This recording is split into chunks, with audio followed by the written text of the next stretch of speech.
Hello everyone, and welcome to a post-PDXCON 2021 Hoi4 Dev Diary. For those that missed it, this weekend was PDXCON, which is where Paradox Interactive go over all the DLC, updates and interesting new things coming across their game franchises. And of course Hoi4 is no exception. So, Hoi4's coverage was spread into 3 distinct parts: its announcement, its technical talking session, and a Q&A they did on Discord. So equally, we're going to spread this video up into the 3 parts, starting off with the rather short announcements. The Hearts of Iron 4 announcement session was brief, but it did come with it one of the most important things we were all wondering: the name of the DLC, which, as you saw in the intro, is No Step Back. A reference, no doubt, to the Soviet Order number 277, instructing Soviet soldiers to march on, not one step back. Of course, the titling is slightly different from Not One Step Back, but I think it's more so that when people Google No Step Back, they're directed straight to this DLC. I think it's just a marketing difference. Dan Lind went on to talk about how most of the details to do with this DLC will actually be coming out in dev diaries in the future. So basically, what I'm doing on this channel will pretty much continue until the release of the DLC. So, keeping it short and sweet, that's basically all there was in the announcement section, with the rest of the conversation following in the technical discussion the following day. Fortunately, we do have the dev diary to work with, which will give us a much more brief overview of what was talked about. For starters, we were of course confirmed that the Soviets are getting their focus tree, so we should get that out of the way immediately, but also some images relating to supply and other aspects coming with the DLC. The first image we saw is here of Japan, which shows some of the supply works, and we can clearly see how areas with low supply are coloured in red, perhaps a bit too harshly, he notes, so everything's variable to change, but also the nice contrast across the Japanese peninsula, with the much higher area in the middle, and it sort of fades out to a much darker shade of blue as supply dips down. What's interesting to me is you can see supply coming out of Tokyo and being fed along to the southern Korean peninsula, at which point supply is taken up by trains and pushed north into North Korea. I wonder if their incentive is to encourage you to build rail lines going across Manchuria and straight into the Chinese heartlands. Of course, there will be people who say that you should build ports where there previously was, such as in this little area where Japan holds, and just build a very high-level port. I guess we'll find out how the meta adjusts to this later, but I'm open to change. In addition, we also got to see the visual effects of how trains will look on the actual map, as we see here with this little GIF. I mean, it's hard to deny that the train does look pretty cool as it moves around delivering supply and whatnot. But with this, there are some questions to consider. The first being, if the tracks are going to be auto-generated as you build them, does that mean the train will follow a somewhat randomly generated path? Because if that's the case, I can imagine the jank of trains going up vertical mountains, trains travelling straight into the ocean. Who knows what trains might do at this point? So it'll be interesting to see that for sure. In addition, there are some concerns, which I can hear them too, that in multiplayer, having a map covered in these little train models moving across might increase the lag for certain people.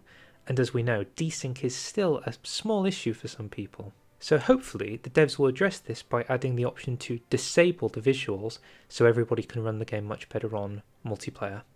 In addition, we also got to see some of the train models, including the long-questioned artillery train wagons with the massive bombardments on top.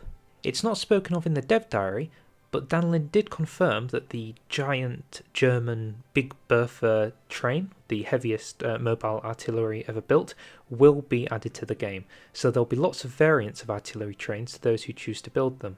It's important to note as well that trains will be built using military factories, so you can't just build the railway infrastructure and then have no trains. You will actually have to build the trains so that they can deliver the supply or deliver the artillery and bombardment.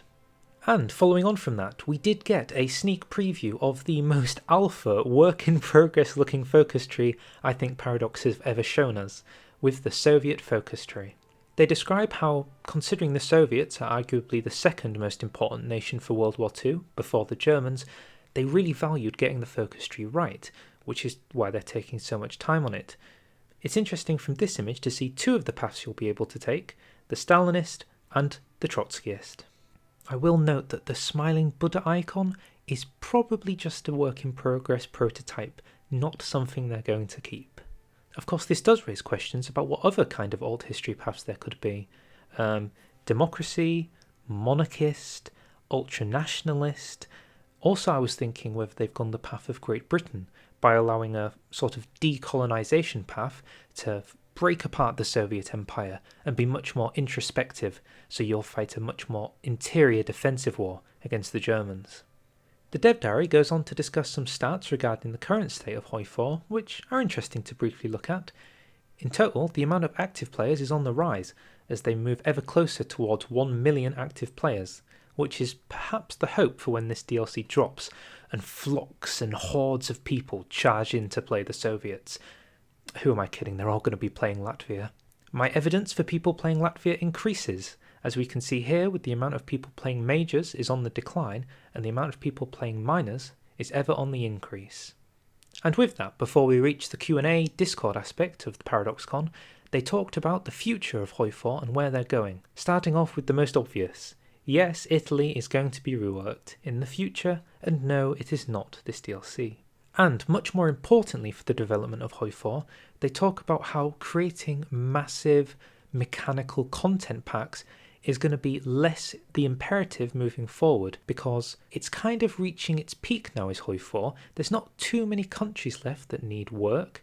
Most countries have a focus tree that need one, and most of the mechanics are in place for the future.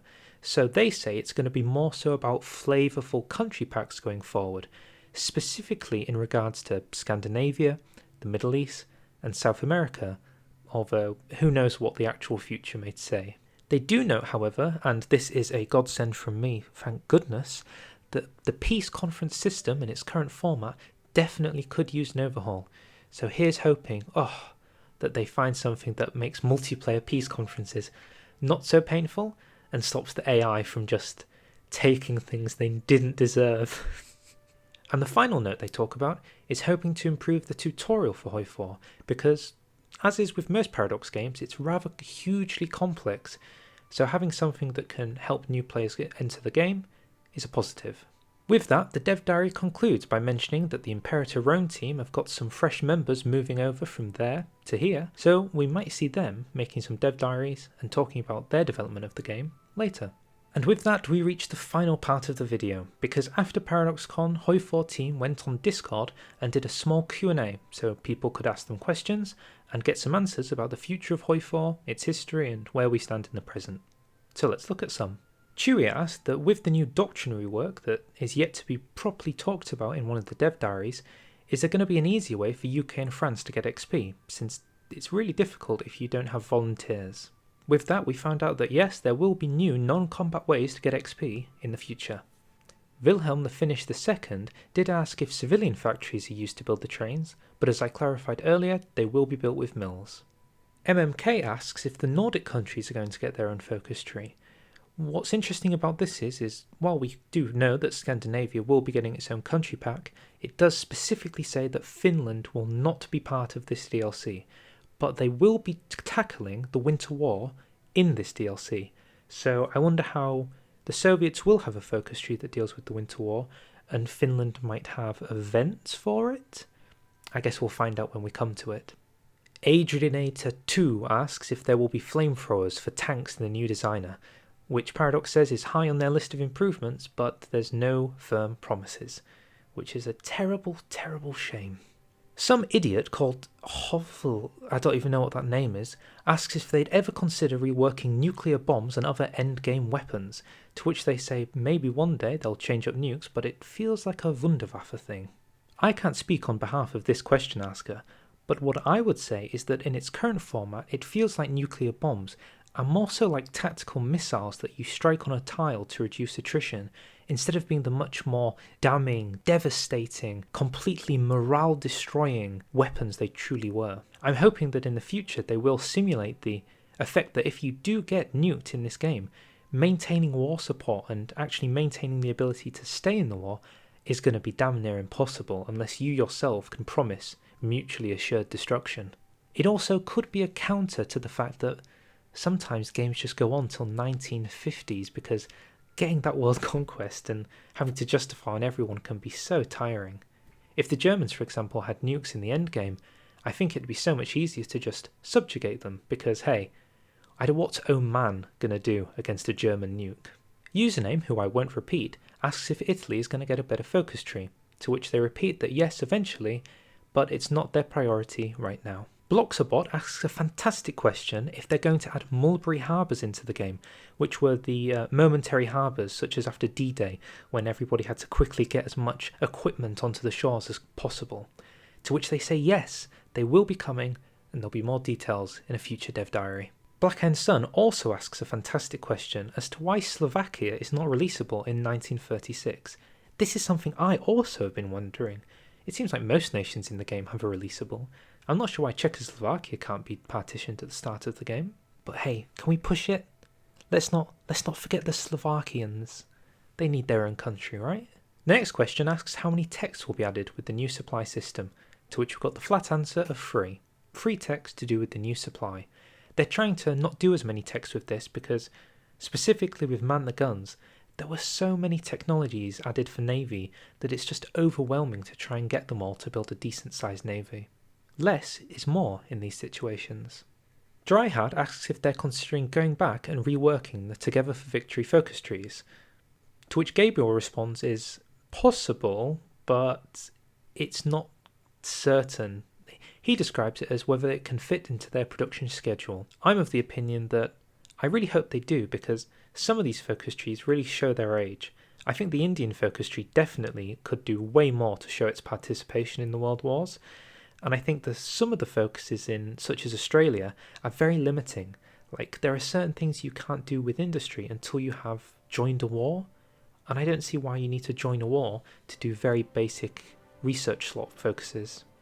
So, thank you very much for watching. That's all that was talked about in PDXCON 2021 for Hearts of Iron 4, so I hope you enjoyed. There's a lot of focus on what's coming in the future, so look forward to that. If you've enjoyed, feel free to like, feel free to subscribe, and I'll see you all later. Bye! In the mountains a lot, you have to do a different combat with than someone fighting a lot in plains.